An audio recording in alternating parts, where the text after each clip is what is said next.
Welcome back. Students, we're on section 11, Problems of Information Provision in Ghana. As information providers, our main duty is to provide information to our users. But in the course of doing that, there are certain challenges that we face, and this is what we are going to look at in this section. In this section, students are introduced to some of the problems of information services provision. In discussing these challenges, much attention is given to the African and the developing world in context. The key topics to be covered in these sections are as follows. Topic 1, challenges of information provision in developing countries, and then how do we deal with these challenges. The first topic, challenges of information provision in developing countries. The first challenge is lack of appreciation. Up till now, we in the developing country have not realized the value of information and the need to invest in its creation, preservation, or management. Even for students who are in the information studies class, pretend to be doing something else rather than doing information studies. Due to the fact that people don't recognize or appreciate students who offer to learn information studies. This notion translates into gross disregard for librarians and other information providing agencies. It's a problem because if librarians are not recognized, then what happens to information providers? The next problem or challenge that we, the information provider, face is the legal and ethical issues such as censorship, copyright, and intellectual freedom. By complement, it means they may slow down the information creation and dissemination of information.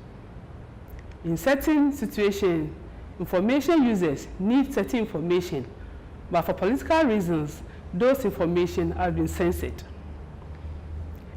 Because of financial constraints, sometimes information providers find themselves photocopying information to other information centers. And what this means is that they infringe on the copyright law. So it is a problem. The next one is technological challenges. This is mainly attributed to information technology literacy, technophobia, financial power to acquire information technologies, and its associated infrastructure. These challenges, information technology literacy, most of our information users don't have the know-how to use the technology to access information effectively. Some even have the fear of even using the technology, which is known as technophobia. Sometimes users know how to use it. Providers are in the fix for not having financial power to acquire these technological infrastructure. Low productivity of the book industry. This is influenced by these factors. Our African society is not a reading society. Why are we saying that? Even in certain situations, when you find yourself among your friends and you try to read, people will start calling you names. In African society, we prefer the oral tradition to reading. In effect, people don't buy books to read. And even those who want to buy, there are limited number of bookshops. So even if you are in the habit of reading, you don't even find the bookshops to buy. You go to certain regions, there may be 1 or 2 bookshops, even those who have a lot of secondary schools around. Another problem pertaining to low productivity of the book industry is the foreign competition. Books that are produced locally are expensive as compared to those that are brought from outside the country. Because we don't have soft loans as producers to produce even the materials that our local producers, publishers use in producing the materials. Every bit is imported from outside, the ink, the paper, etc. So it makes the end product very, very expensive. Thereby, the locals or the society do not buy the locally produced materials. inadequate legal framework. A great deal of the information that is generated in institutions in developing countries are not well managed due to the absence of regulatory framework that will standardize the creation and management of the information. And this can be kept with the National Information Policy, which I hope you've heard that it will be passed in no time.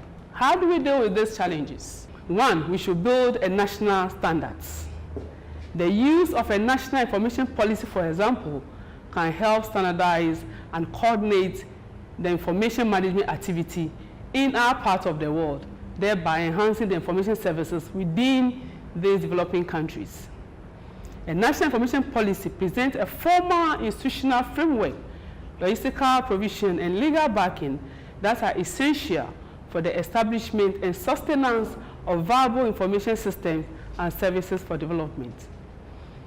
The next point, engaging the students at the national level with the need to cultivate and maintain the habit of reading can go a long way to transfer the notion of Africa as a non-reading society. How do we make Africa a reading society? When we cast our mind back, even as you students, how many of you have bought book in the past 2 weeks or a week? We prefer buying our earrings, we prefer buying our hair, etc., without thinking of buying books. In a situation where you find yourself buying a present, a book, for somebody as a birthday gift, that gift will not be appreciated. All that we are saying is that we should encourage reading by giving people books to read. We should encourage reading by giving soft loans to publishers to be able to publish and sell at the lower prices. Additionally, literacy programs such as for adults should be enshrined in the developing country to develop our national plan or agency. If you have other means of encouraging or curbing the challenges that we've just elaborated, you can do that, or you should read more on that, so you can add more to it. These are just some of the ways that we can encourage or we can curb the situation of information provision in our part of the world. Thank you.